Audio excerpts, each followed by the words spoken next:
Today we're gonna try the all money aesthetic with the makeup fashion, perfect Instagram photo.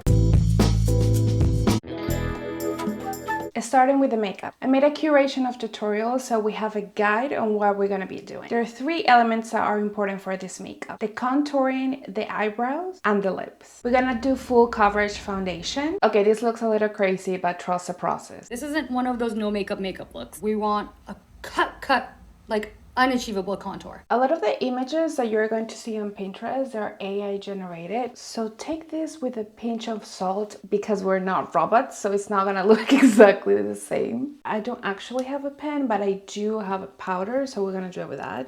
They're supposed to be sharp but natural. That even makes sense. So from the beginning up and then down, a straight line here. I mean, it's hard without a mirror. And then a line that goes around the eyebrow.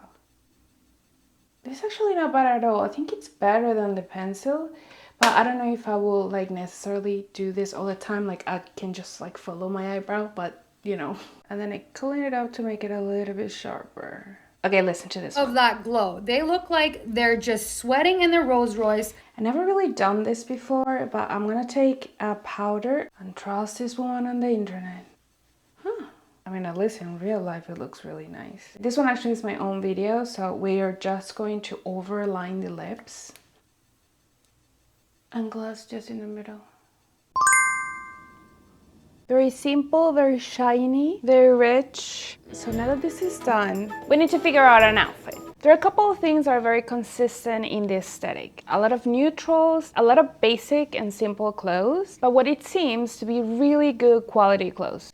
So it's something that you will probably see in a capsule wardrobe video. I do want to pinpoint something that I found interesting. I found a Reddit thread that they were talking about this aesthetic, and they pinpointed how some of the looks that we might see in social media, they don't really look all money because they look too new, too fresh. And probably some of the garments are bought in a cheaper made store versus actually all money, which will be done with like with a lot of quality, and the garment kind of looks a little bit used. It's obviously not in a bad state, but definitely it looks like it's been worn a lot. When I read that, then I saw a photo of Diana, which she, for me at least, she's like the poster girl of all money look. And yeah, it kind of does. Like her clothes looks warm. Like it looks nice, but it looks warm.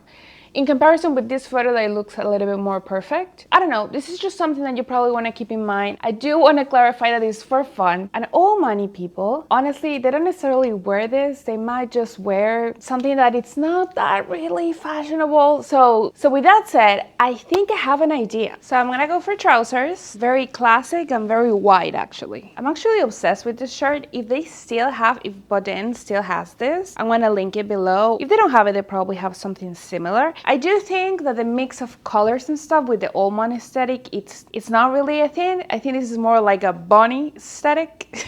So I'm gonna take the same concept but have more of like a basic tee. Okay, I think I'm gonna throw this sweater, even though that I'm not actually gonna wear it because it's hot in Chicago. I'm not complaining. I'm not complaining that it's hot in Chicago. I love it, but this is for the photo. So maybe I can throw it over my neck so I can look like I have millions of dollars in my bank account. That will be nice. So big round my earrings with pearls. So I'm layering this accessory with this. I love this. I've been obsessed with that. Classic Cartier. And in the shoe category, we have a lot of options. We have Chanel dupes. We have these beautiful ballerinas. They're from Dolce Vita, and I haven't stopped wearing them for like a long time. They're so cool. Or a classic loafer.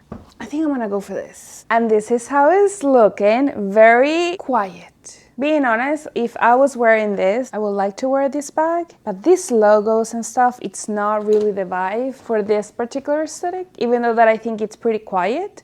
But let's stick to it. So I'm gonna take this Michael Kors messenger bag that, even though it says Michael Kors here, it's so little. Like there's so much going on here and it doesn't have like the letters or anything like that. Just an aside, I got this purse when I was going to university in New York, and I will pass through the store like not every day, but like every other week or so.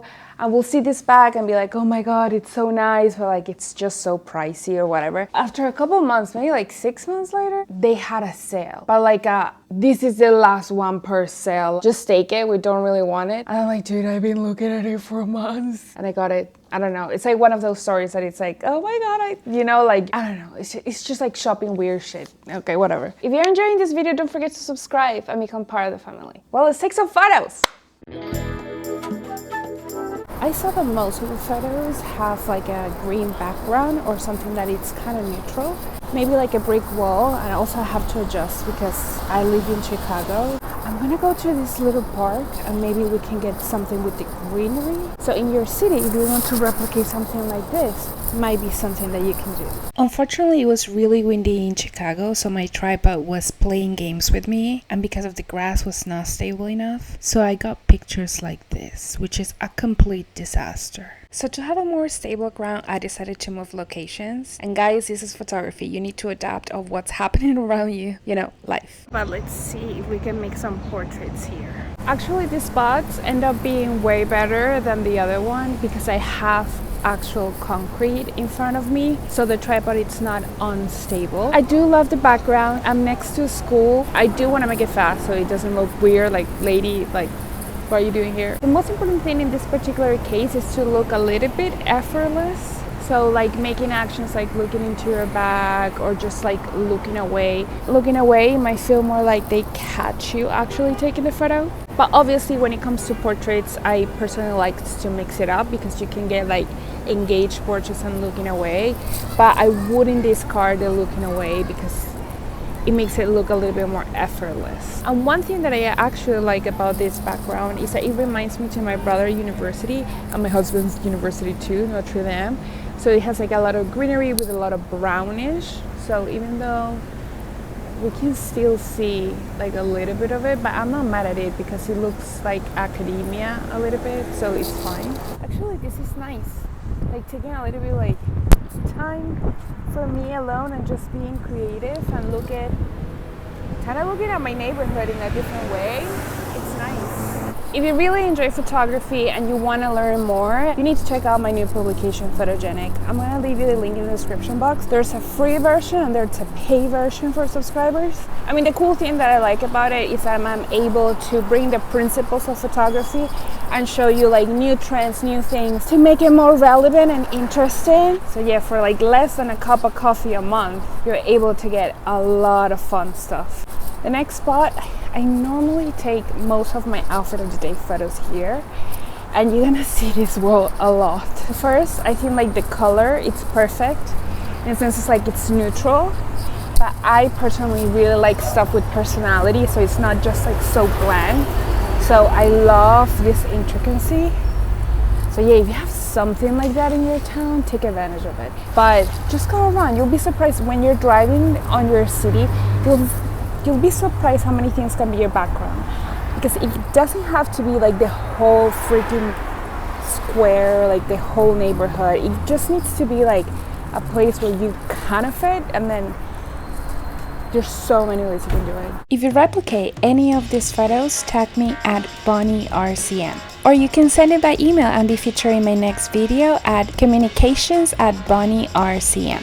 If you enjoyed this video, give it a like and subscribe to become part of the family. And be sure to check out my publication, Photogenic, so you can get it directly to your inbox every Friday. I love you so much, thank you for watching, and have a beautiful week.